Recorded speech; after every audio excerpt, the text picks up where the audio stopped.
Lucien Bonaparte, veuf depuis peu de temps, avait désiré ma main. Le consul la lui refusa avec vivacité. Il en prit de l'humeur et chercha, comme je l'ai su plus tard, à dissuader Louis de son union avec moi. J'ignore ce qu'il lui dit, mais Louis me parut soucieux. Il trouvait peu le moment de me parler seul. J'étais toujours dans le salon avec tout le monde et je ne recevais personne chez moi. Il m'écrivit une lettre de 20 pages, espèce de compte rendu de sa vie. Elle avait été longtemps occupée d'une passion pour une jeune personne nommée Sophie. Il m'en faisait les détails, ainsi qu'il sait lui de ses goûts, de ses habitudes. Le bonheur qu'il lui offrait, notre union était mêlée de crainte, car il voyait, disait-il, tout le monde à mes genoux et ne concevait pas qu'un intérieur simple peut me convenir. Il m'engagea aussi à lui confier toutes les particularités de ma vie. Il me était difficile de lui en donner de remarquables. Je me bornais à lui dire, en lui rendant sa lettre comme il l'avait désiré, que depuis longtemps ma vie lui était connue et que pour mes goûts ce n'était pas dans une position brillante que j'ai placé le bonheur. Il me répondit, si vous cessez, et les grands mots ne vous ont pas gâté, vous devez être un ange, car il n'y a pas de milieu. Vous êtes ou toute bonne ou toute mauvaise. Je souris et les remerciai de compliments. Je ne pouvais supposer que dans l'alternative, son jugement ne me fut pas favorable. Au milieu de cette confiance qui sembla m'accorder, il garda le silence sur son attachement pour ma cousine. J'en eus un peu de peine, que j'ai caché pour ne pas l'embarrasser, et puis je pensais que ma cousine avait pu s'abuser et que cet amour n'avait été qu'un songe. Le consul ne m'avait pas encore dit un mot de mon mariage. Il m'en parla, monsieur, et ce fut de cette seule façon. Eh bien, Louis, vous faites donc la queue? C'est là vous convient ici qu'à votre mère. Allons, je donne mon consentement. Ma mère ne pouvait se décider à fixer les jeux de notre mariage. Elle était en larmes chaque fois qu'il en était question.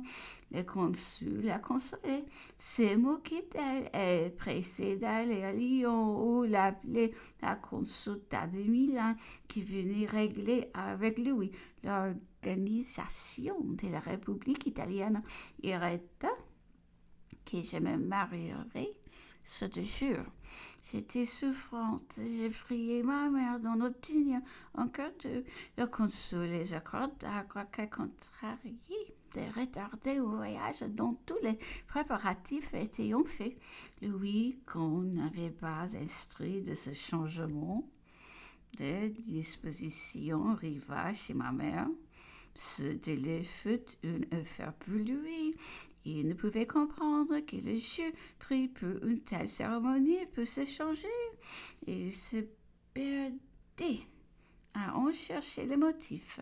Lorsqu'il apprit que c'était sur ma demande, il ne dit plus rien et eut l'air de renfermer un sentiment pénible. Ma mère lui avait proposé de nous établir près d'elle aux Tuileries et ne le voulut pas. Le consul nous donna le petit hôtel de la rue de la Victoire, trouvant tout naturel que des jeunes mariés voulussent avoir la maison et être libres chez eux. Le douleur de ma mère contrastait avec mon air tranquille. Plus je la voyais pleurer, plus je trouvais de force pour paraître satisfaite. J'étais contente de l'absence de mon frère vis-à-vis de Louis. Je n'aurais pu dissimuler. Il aurait deviné que mon bonheur n'était pas parfait. Je me serais attendrie sûrement en rencontrant son regard, et j'avais besoin de rassembler toute mon énergie pour prononcer ce oui que me semblait être un consentement à un état calme et doux, mais un renoncement à cette félicité si vive, si pure, que j'avais rêvé depuis que je me connaissais. Le 3 janvier 1802, ma nourrice entra dans ma chambre. Elle avait appris que mon mariage se célébrait le soir. Et pour me complimenter la première, elle accourait de son village.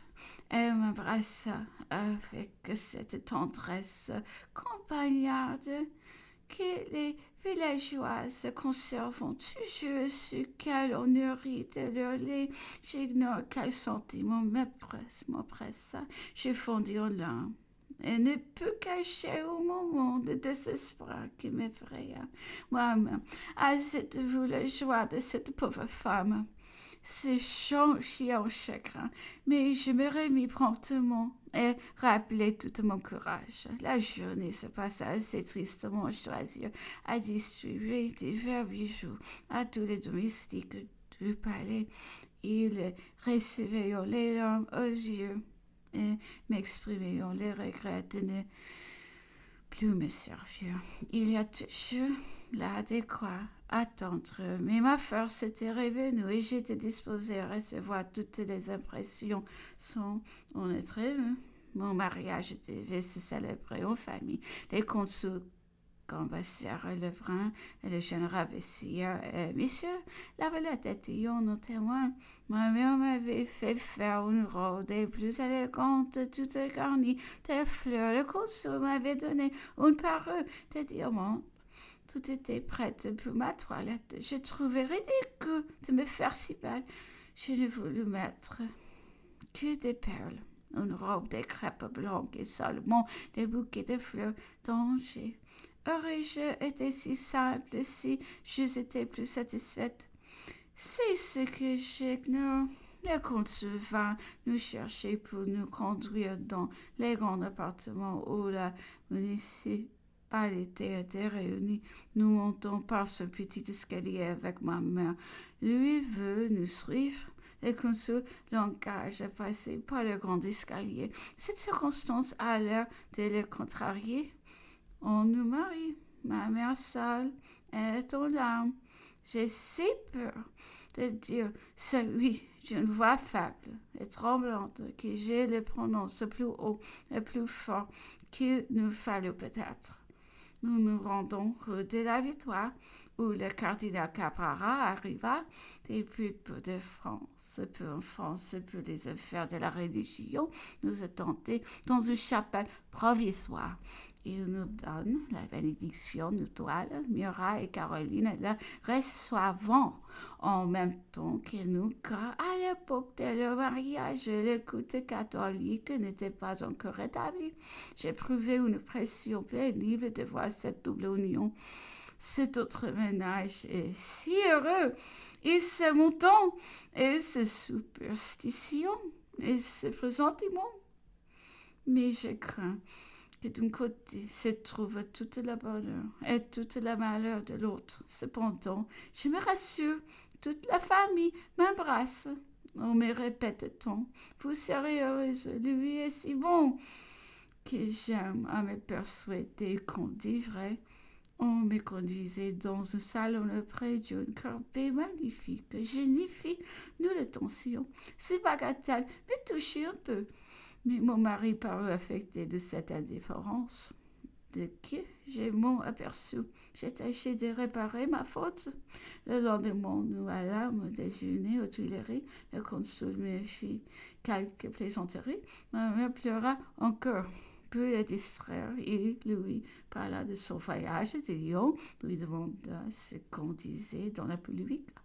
On s'assure, reprit-elle, que tu vas peu te faire élire roi d'Italie. Le consul répondit en riant, il a fait des rois et n'a pas voulu l'être.